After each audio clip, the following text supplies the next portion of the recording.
when you're hunting on the ground early season, you mentioned like kind of getting down on the creek bank and kind of get all brushed in, but like what all do you need to feel comfortable sitting on the ground, cover wise, the setup, staying in the shadows, whatever, like all that kind of stuff. Because we just did an episode 600 with Todd Stakely from Alabama. He's a big ground hunter, both during bow season and during rifle season. But like, what is your take on that? My Obviously, I'm going to set up because I'm sitting so low to the ground. Those turkey stools, you know what I'm talking about? Mm-hmm. You got like 3 and 4 inch legs. When you're sitting down like that, you're not. You've only got, I want to say, let's say 140 degrees of shooting, comfortable shooting, to where you can shoot in front of you and kind of behind your offside shoulder, um, or your, I guess it'd be onside shoulder. I typically like to set up to where the deer's coming from behind me or right in front of me, and I'm sitting off to the side to where that gives me that. Let's see, that'd be I'm left-handed now. I was right-handed growing up all my life. That would be like 1 o'clock to 6 o'clock, 1 o'clock to 5 o'clock. That's how I'd like to set up. And I really want, I know back cover is super important, but I feel a lot more comfortable with front cover. And in these creek bottoms, we're blessed. We've got river cane everywhere, and you'll find big patches of it about 2 feet tall, 3 feet tall. I'll take a pair of shears, cut about 20, 30 of those, and then I can take those Night Eyes gear ties, and you can ball that stuff up into a bundle about as big around as a Coke can or less, and carry that in with you. And then if you cut it at the right angle with a machete, it makes it into a little spear. You just stick that stuff in front of you, give yourself a couple of, you can kind of set it in the ground to where you've got a few V's in there to shoot. Just, you've got to be sure to set it far enough in front of you that when you're holding your bow, your broadhead is not touching it. So I'll set it about 6 feet, 5 feet right out to my strong side, and make yourself some cover. Other than that, I really prefer to be sitting up next to a tree, or maybe have a clump of trees right beside me, some saplings or something. Just, it's just like turkey hunting. You don't want to lean into a sapling or anything and shake the top of that tree. Same type deal. Yep. But it's very simple. Hiding on the ground is a lot easier than hiding in a tree, in my opinion. Okay, I'm gonna throw a complete curveball into this podcast because we're talking about early season and having a game plan for opening week. But me and Jacob are coming to hunt in your neck of the woods this year during the rut. It's gonna be wintertime.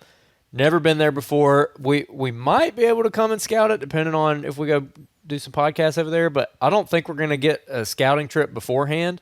So what advice would you give us coming in, never been to these areas before, and we're going to be hunting during the rut, leaf off conditions in the wintertime, bow hunting? What would you say would be the best approach? Are we still going with the creek crossings? Or how would you tackle it with, say 4 days to get it done? All right. So knowing, I'm not going to say it, but knowing the area and the time of year, I'm going to say creek crossings are still in play, but you're solely looking for doe groups. You're not going to try and find buck sign. I would find doe sign and hunt that doe sign religiously, because the doe groups are going to be so tight and compact at that time of the year that when you come down to hunt, they're going to be on a very tight pattern. And if you can identify them fresh doe sign, you're going to find the bucks. No question about it. And I think from what I just said, it's pretty obvious what time of year y'all are going to be hunting.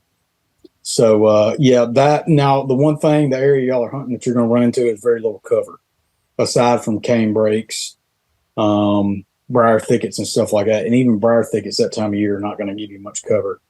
So, saddle, lock on are going to be great. The thing is, that area, a lot of those areas that you're going to want to find the doe groups in, there's not a whole lot of trees. So you need to come prepared to hunt ground and bring a gun. That'll really up your odds. But if you're going bow hunting, you got your work cut out for you. But you can definitely do it.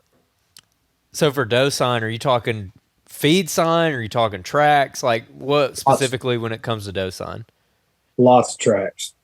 They're feeding everywhere. I mean, there's that area of the country. They're feeding all kind of just random stuff you'd never expect deer to eat, but there's just a lot of diversity in the food that time of year, and they're moving a long ways to find it. So those little doe groups they'll do most of their moving at night, obviously, but you can find there's very obvious cover in that country. You'll need to focus in on that and do a loop around it and just find where they're exiting it and then back off from there and look at potential food sources, which you're in for a big awakening because it's a fun area to hunt, but it's one of those spots where you're either going to see nothing or you might see two or three or you might see 100. You don't really know until you go and hunt it. And it's hard to say without hunting it. But if you're finding a ton of fresh tracks, then you're in the right spot. And you just need to, when you find a spot like that, as long as the wind will allow it, you need to just really hone in and spend some days in that area. I want to get your take on this because I think a lot of people can relate with it. Again, in the deep south, where a lot of our ruts are happening, let's say post Thanksgiving, but definitely a lot of places post Christmas, post New Year's, like January, late December, January timeframe, when all the cover's down, all the leaves are off of the trees, all the saplings are bald. A lot of the briar thickets, even like those blackberry bushes, they've dropped all their leaves, and they've still got that high stem count vertical structure, but you can still kind of see through it, which is what I think you were referencing a minute ago. And one thing that we've noticed in Alabama and other places that we've hunted is that it's kind of a unique challenge when you get that far into the year and the deer are rutting because the cover has changed so much. They're kind of packed into small areas. Right. And you kind of just mentioned that a second ago. What's your take on that? I mean, what's your experience with like the unique challenge of hunting the rut when all that cover that's been reliable up to that point, within 2 or 3 weeks of the rut actually happening, all those leaves are gone and now they've completely shifted. Like, I guess what's your take on that?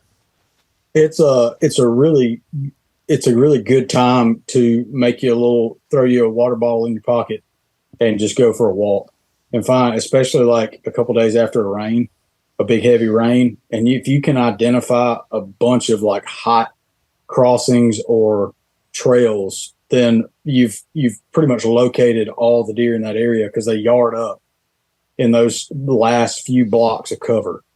Even your cutovers or clear cuts kind of run dry, with the exception of maybe this corner over here or that corner over there. And and going back to early season, most of your deer are within the first 50, maybe 100 yards of that cutover. Those deer aren't going way out in the middle of it.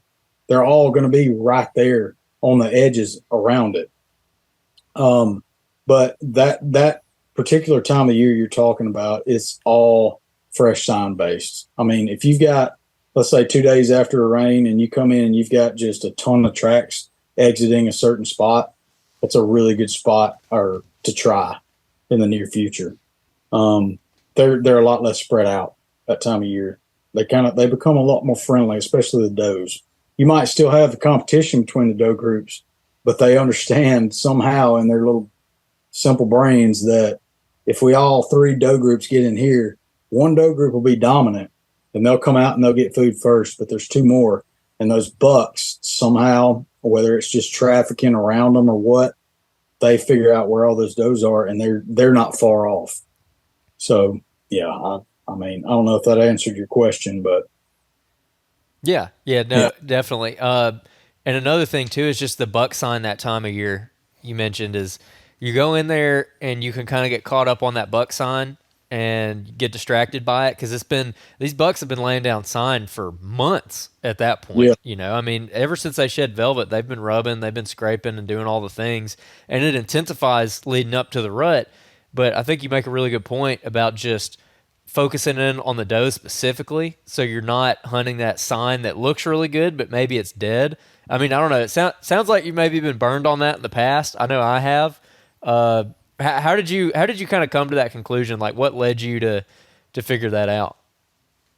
spending 4 or 5 days in a row hunting a big, heavy, hot scrape and never seeing a deer.